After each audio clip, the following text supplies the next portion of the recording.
right? Right. And the reason I say that is because this article that you had mentioned earlier, there are 8 different items in here that the writers have identified as kind of the top 8 mistakes business owners make. And number 3 in particular, and then number 7 are the two that I intend to talk about. So, Okay. number 3 is failing to understand your customers.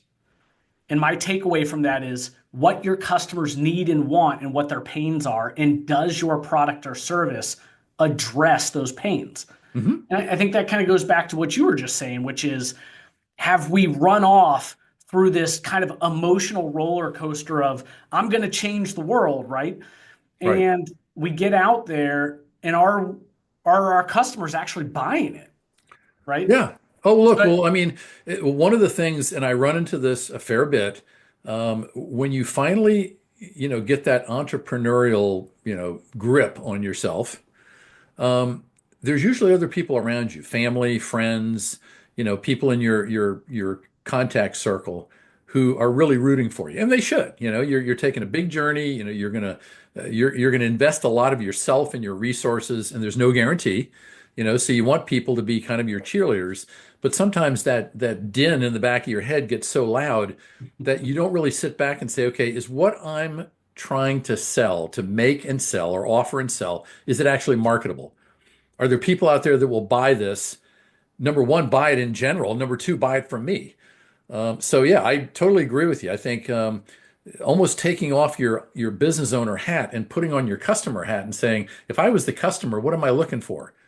well, What and makes so one better than another?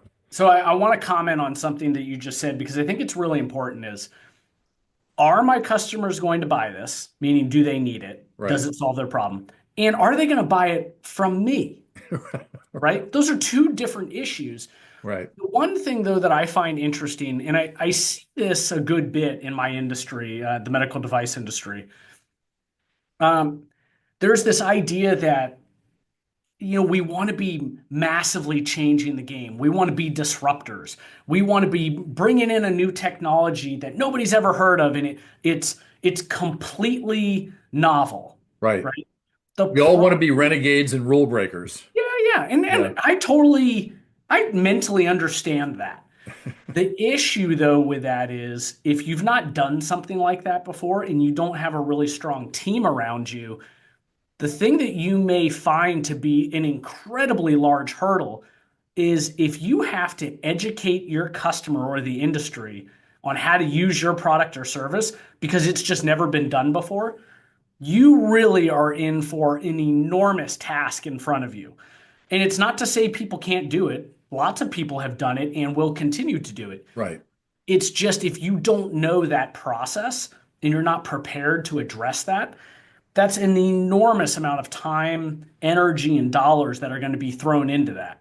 And And you know what? That you have to tends to, plan hey, for it. that tends to lead into other bad acts down the road, like heavily discounting what you're selling because you feel, oh, it must be too expensive, so I'm going to give people a percentage discount, or buying leads, or incentivizing, salespeople to try to go out and find customers. Not that those tactics don't have merit, but if you're doing those because you can't find anybody to buy your product, then I think you haven't made the connection between what do I have as a solution and who needs it, as who's got a problem that needs it.